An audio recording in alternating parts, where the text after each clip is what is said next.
Eh bien salut tout le monde, c'est AZK, quoi de beau sur la DeFi, on va aller voir ça aujourd'hui. J'étais d'humeur à faire un petit quoi de beau sur la DeFi pour ce week-end, et récemment j'ai parlé d'épargne sur la chaîne YouTube.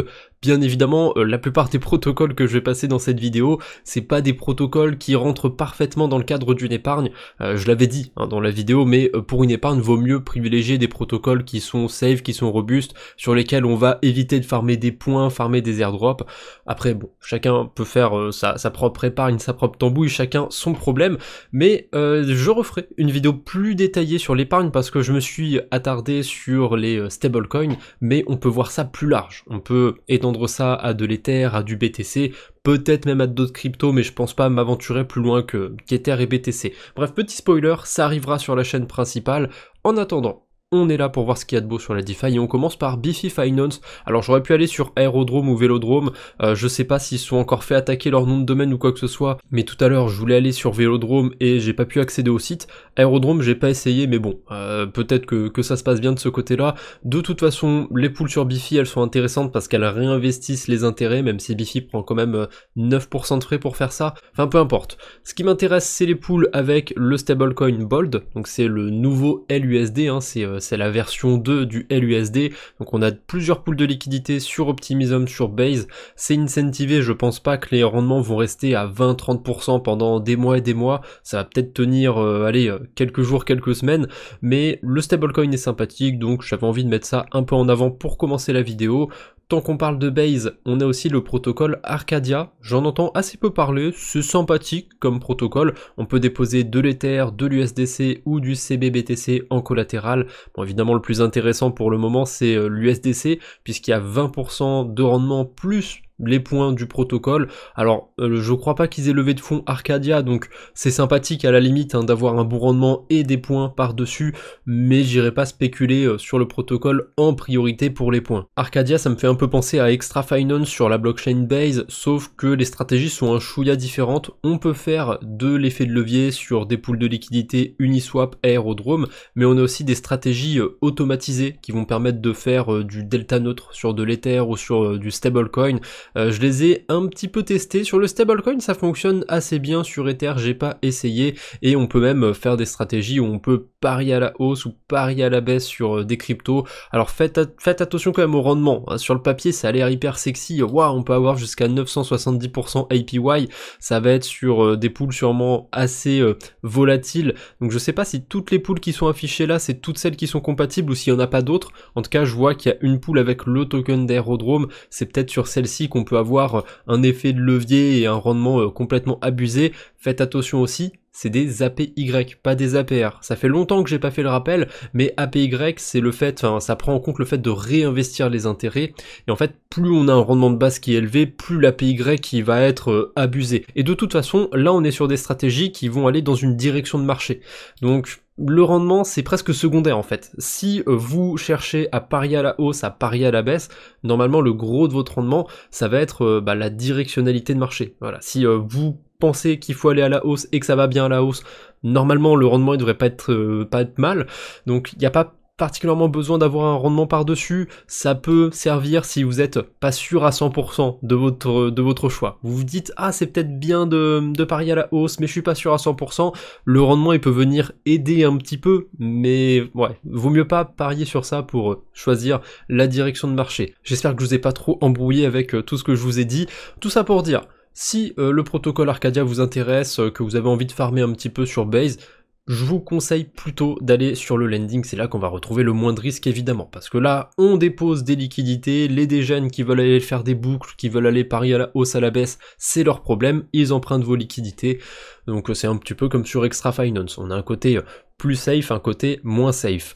On enchaîne avec la blockchain Avalanche. J'aurais pu passer aussi AAV dans la vidéo, le rendement est un peu plus bas, mais on a le AUSD qui distribue en ce moment 19% de rendement sur Benchy, et il y a une bonne partie de ce rendement en token Avalanche. Voilà, je sais pas si ça va intéresser grand monde, et en plus c'est un stablecoin qui est un petit peu différent, j'ai pas été voir en détail comment il fonctionnait, j'ai vu qu'il tenait bien son peg, qui tenait bien ses 1$, donc a priori ça devrait aller, mais à creuser quand même, à voir comment fonctionne le stablecoin, comment il est backé. J'ai juste vu qu'il y avait un rendement sympathique, pour une fois sur Avalanche, ça faisait un petit moment que j'avais pas vu des trucs sympas sur Avalanche, et ce stablecoin il est aussi sur AAV. Donc ça veut pas dire que c'est forcément un super stablecoin, qu'il y a aucune chance qu'il dépègue, mais sur AAV on a un rendement un peu plus faible. C'est pour ça que j'ai préféré mettre Benchy en avant dans la vidéo. Ça reste le proto... Ah, AAV il y a peut-être plus de liquidité sur Avalanche, mais en tout cas Benchy c'est un des plus gros protocoles d'Avalanche.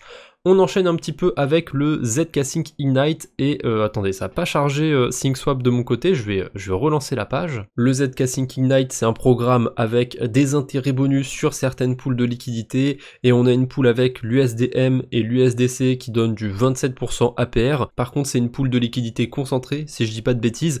Donc le rendement aussi sur les pools de liquidité concentrée, il est à prendre avec des pincettes, mais j'avais vu des pools stables, donc c'est pas des pools de liquidité concentrée, c'est des pools où le rendement il est plus proche de la réalité, on va dire, une avec l'USDT et l'USDC à 17%, ce qui est pas mal honnêtement, et une autre avec l'USDC et l'USDC bridgé à 16,7%, c'est pas mal non plus. On a aussi de l'Ether autour de 8%, honnêtement les rendements sur ETH je trouve qu'ils ont bien baissé, enfin si on prend pas en compte les points et compagnie qu'on peut avoir sur certains écosystèmes, donc 8%, oh, ça peut se prendre sur de l'Ether.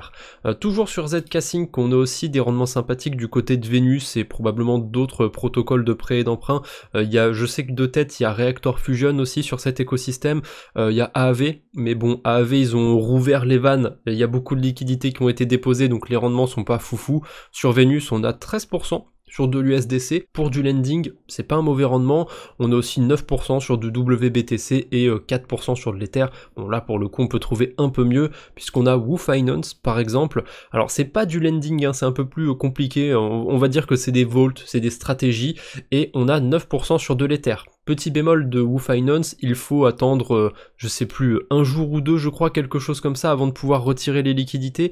Ouais, c'est ça. Il faut attendre 1 jour et 13 heures actuellement, donc je suppose que ça doit être une période de 1 à 3 jours maximum pour retirer ces liquidités de WooFinance. Donc faites attention, hein, si vous déposez des liquidités, partez du principe qu'il va falloir attendre un petit peu pour les récupérer. En plus des 9% APR qu'on a sur de l'Ether, on a aussi 18% sur de l'USDC, et on voit surtout que le protocole, le rendement qu'il génère, il est pas ultra délirant. Le rendement en fait il est composé quasiment que de tokens ZK du programme Ignite, parce que WooFinance, on voit l'APR de base sur l'USDC c'est 0,04%, ce qui est très mauvais, hein. A priori il n'y a pas grand monde qui doit utiliser WooFinance pour faire du trading, j'en sais rien, parce que les fonds qui sont déposés sur ces pools de liquidité, ils génèrent des intérêts, si je dis pas de bêtises, grâce aux frais qui sont générés sur la plateforme WooFinance. Il y a d'autres trucs qui étaient plus ou moins intéressants sur ZK Sync Ignite, typiquement sur des pools de liquidité concentrée, on avait facilement du 20% sur des stablecoins, du 10-15% sur de l'Ether,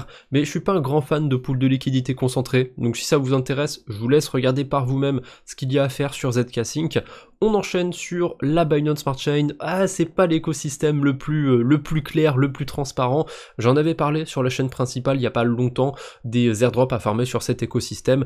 Il y a Asterus que je trouve assez intéressant. Donc on a une stratégie avec de l'USDF, donc c'est le stablecoin maison qui génère 15% de rendement. Alors c'est 15% actuellement, ça veut pas dire que pour les 2 prochaines semaines, les 2 prochains mois, ça va rester à 15%, mais ça peut donner une idée. En plus de ça, on a évidemment des points. Ah, il y a pas mal de protocoles à points sur la Binance Smart Chain, ils sont à fond sur cette méta, j'ai l'impression. Et pour les plus des jeunes d'entre vous, il y a carrément une stratégie en delta neutre qu'on peut faire sur le protocole Asterus.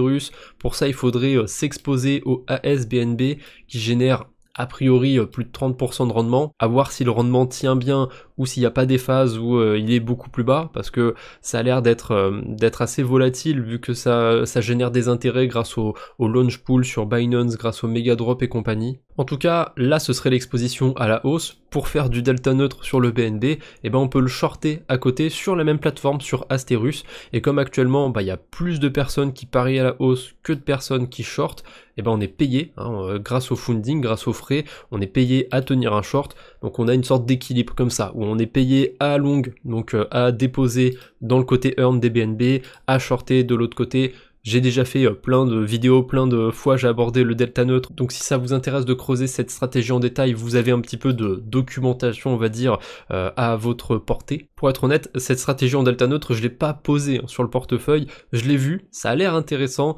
mais j'ai pas particulièrement envie d'être exposé au BNB pour le moment, donc je sais pas. Je surveille encore cette stratégie, peut-être que je la mettrai en place, peut-être pas, on verra bien. Un autre protocole sur la Binance Smart Chain, mais pas que, hein, c'est aussi sur Ethereum et sur Arbitrum, mais j'en avais parlé dans le cadre de la vidéo sur la Binance Smart Chain, c'est USDX Money, un protocole avec un stablecoin, on a une version qui génère des intérêts, si je me souviens bien dans la documentation, j'avais vu que c'était grâce à une stratégie en delta neutre, donc le rendement est pas fou furieux non plus, hein. On est autour de 10%, des fois c'est un petit peu plus haut, mais je pense que sur une bonne moyenne c'est 10% sur ce protocole. Évidemment, le stablecoin et la version stakée, on peut ensuite aller les redéposer dans des pools de liquidité, sur certains protocoles de restaking pour aller farmer des points ou quoi que ce soit.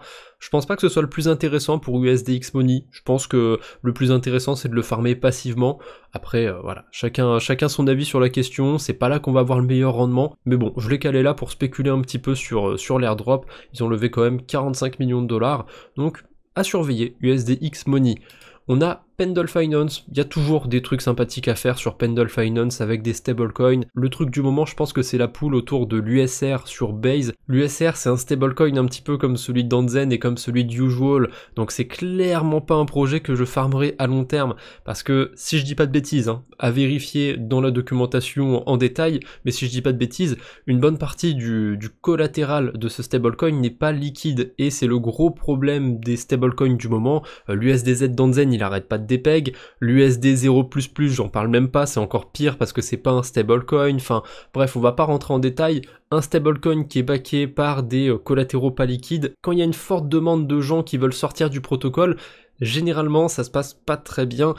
Enfin bref, l'USR, du coup, il y a une pool en ce moment sur Base, il y a toujours un boost de points, a priori, sur le LP, et en plus de ça, on a un rendement plus que décent. Alors, le rendement affiché sur Pendle, c'est le rendement maximum qu'on peut avoir avec le boost, si jamais on a des tokens Pendle bloqués, j'en ai pas, donc il faut considérer qu'on a le rendement de base, qui est affiché ou qui est affiché ici, donc on a 6% d'intérêt.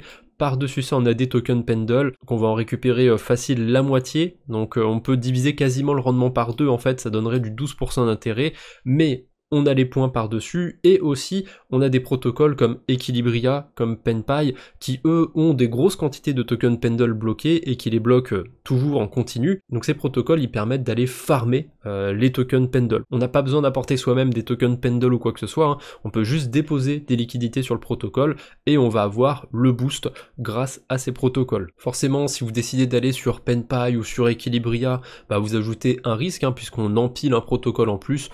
Donc là, c'est vous qui voyez. Est-ce que vous allez farmer un peu plus de tokens Pendle en passant sur un Equilibria ou sur un PenPy, ou alors est-ce que vous prenez un yield un peu plus bas, quitte à spéculer peut-être un peu sur les points que vous allez farmer? Ça, c'est à vous de voir. Pour les plus déjeunes, vous pouvez évidemment spéculer à fond sur les points avec les yield tokens, et si vous êtes pas du tout, mais pas du tout intéressé par les points, vous pouvez à la limite vous exposer au Pendle token. Donc là, si vous avez, admettons, 1000 USDC, parce que vous n'êtes même pas obligé d'arriver avec de l'USR, hein, ça va faire la conversion tout seul sur Pendle, et bien ces 1000 USDC, vous allez pouvoir les échanger contre 1052 PT USR, et en fait, à la date de maturité, le 24 avril 2025, ces PT USR, ils vaudront 1 USR. Ils s'échangeront en 1 pour 1, donc s'il n'y a pas de dépeg sur ce stablecoin, ça fait 52 $ de yield sur 24 avril, c'est dans 81 jours, au moment où je fais la vidéo. Donc ça fait sur la période 5% d'intérêt, et sur une année, ça fait un rendement fixe de 25% APY. Mais avec cette stratégie, certes, vous avez plus de yield, hein, 25%, mais vous mettez de côté tous les points. Par contre, ce que je viens de vous dire sur le LP, sur le YT, le Pendle token, ça marche que pour les protocoles à points. Les protocoles à yield, c'est plus compliqué que ça. Parfois, on peut avoir un meilleur rendement à spéculer sur le yield token, parfois on a un meilleur rendement à spéculer sur le Pendle token, parfois c'est sur le LP. Les protocoles à points, c'est toujours à peu près la même chose. Les protocoles à yield, c'est plus compliqué sur Pendle. On change complètement d'écosystème. Là, on va aller sur Fuel. Donc, c'est carrément un écosystème où il faut un wallet dédié. MetaMask, Rabi, ça ne passe pas sur Fuel. En tout cas, si je dis pas de bêtises, ça ne passe pas. Bref, on a un protocole de lending qui s'appelle Swayland. C'est clairement un fork de Compound. C'est exactement la même chose que Compound. Et actuellement, on a 30% d'intérêt sur de l'USDC. Alors, c'est pas dégueu, pour juste faire du lending.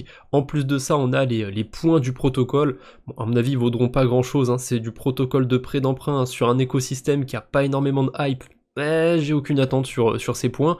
Par contre, il y a un truc important, c'est que le yield, il n'est pas distribué comme on a l'habitude de le voir. En général, sur les protocoles de DeFi, on peut récupérer ses intérêts en continu. Voilà, sur AAV, quand on a des intérêts bonus, sur Benchy aussi, on peut les récupérer quand on veut, ces intérêts bonus. Et ben là, ce sera que à la fin de la campagne d'incentive, si j'ai bien compris. Il me semble avoir vu quelque chose comme la mi-mars pour la fin de ce programme, mais je suis pas sûr à 100%. En tout cas, sachez juste que le rendement que vous voyez, il est théorique. Ça veut dire que vous allez farmer des tokens Fuel, mais vous pourrez pas tout de suite les réclamer.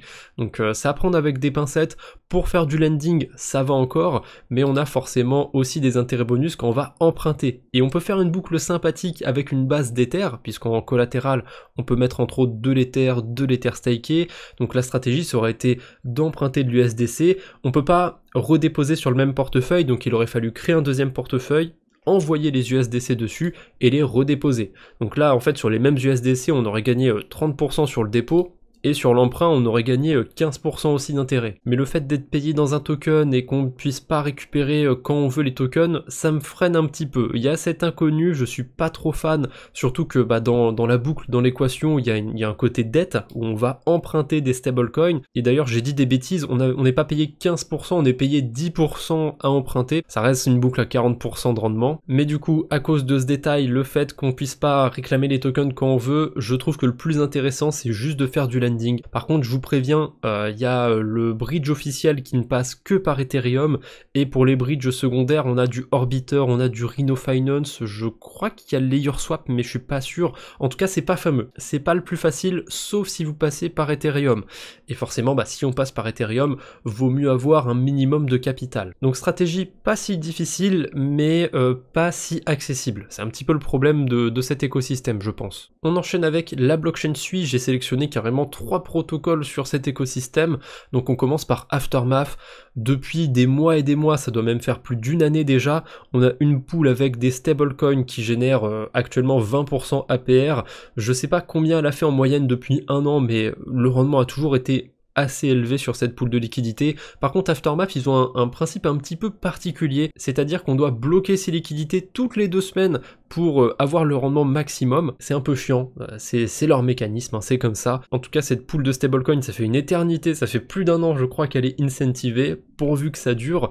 Et on a aussi 2 nouvelles pools qui sont apparues autour du MUSD et du METH. C'est un stablecoin synthétique, on va dire, et un Ether synthétique qui sont lancés par le protocole Metastable, un truc comme ça, et c'est un protocole incubé par Aftermath. Donc c'est plus ou moins le stablecoin et l'Ether de l'écosystème d'Aftermath.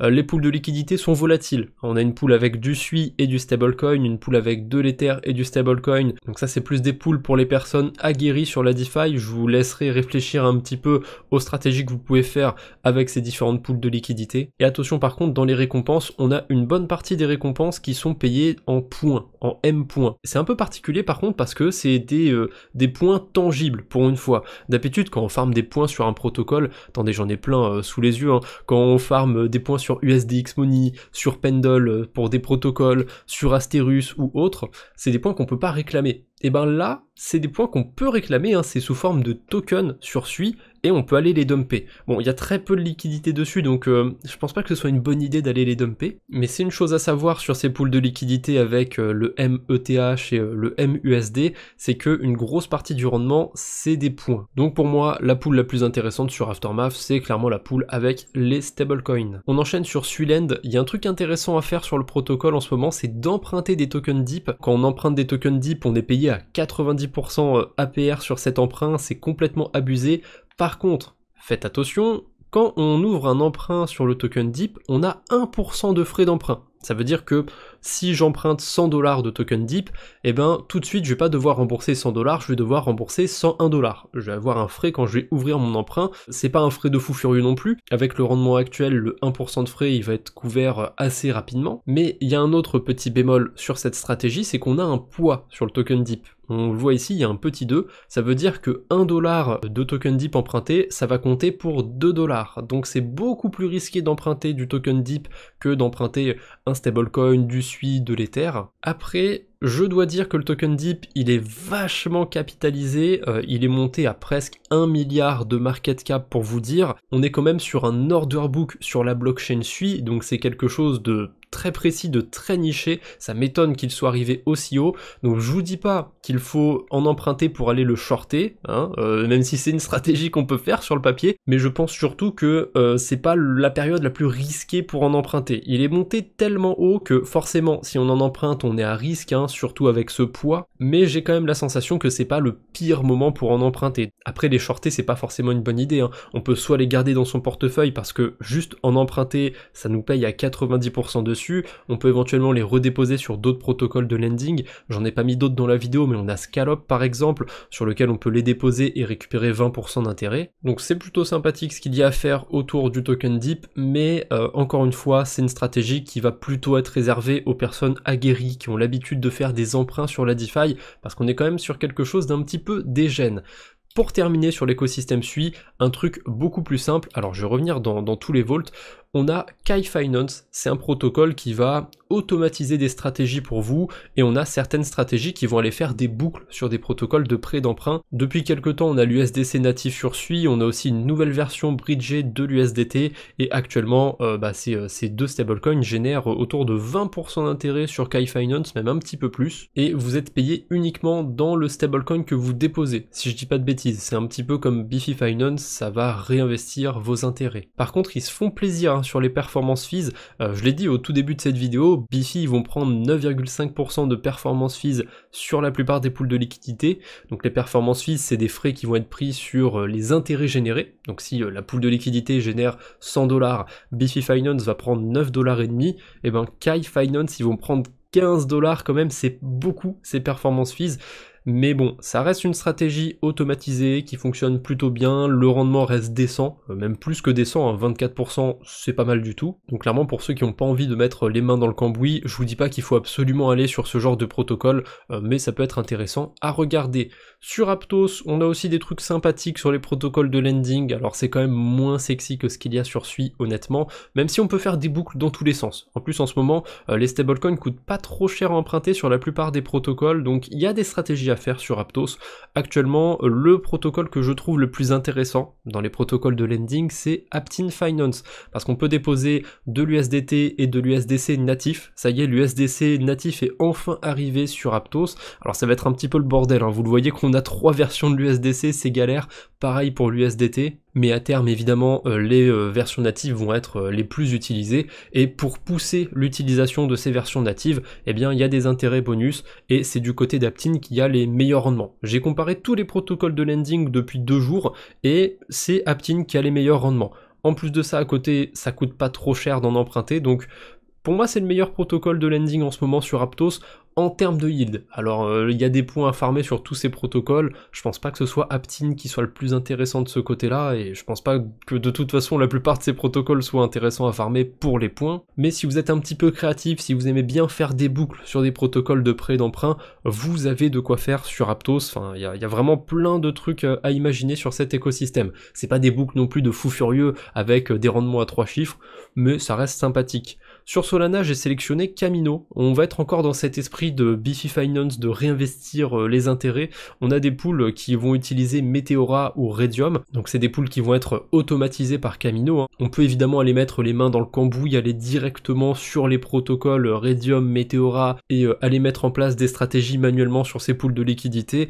Mais ce qu'il y a de sympathique sur Kamino, c'est qu'on a des intérêts bonus en FD, USD ou en USDS, ça va dépendre des pools de liquidité. Donc on a Binance qui essaye de pousser un petit peu son stablecoin sur l'écosystème Solana, on a des incentives qui sont pas trop mal. On avait vu un petit peu mieux avec l'USDS quand il venait d'arriver sur Solana, où on avait du 30% d'intérêt, quasiment 20% d'intérêt, c'était vraiment pas mal. Là on va plus être autour de 15% sur une pool de liquidité avec du FDUSD et de l'USDC, mais je trouve que c'est encore une fois plus que décent comme rendement. Et en plus de ça, là on n'est pas payé dans un token de protocole ou quoi que ce soit, on est payé directement en stablecoin, puisque c'est l'émetteur de ce stablecoin qui pousse un petit peu pour l'adopter, donc ils vont payer dans ce stablecoin. Évidemment, c'est pas des rendements qui vont durer parce qu'on n'est pas sur un UST ou quoi que ce soit qui imprime du 20% pour tous les gens qui vont staker. Non, là c'est juste pour les gens qui vont aller farmer sur la DeFi. C'est évidemment, il y a plein de gens qui vont farmer sur la DeFi, ils vont pas pouvoir tenir des yields comme ça. On termine par la blockchain SEI. Il y a deux protocoles que je trouve sympathiques. Enfin, il y en a surtout un. Le deuxième que j'ai sélectionné, c'est un petit peu plus spécial, on va aller voir ça en détail.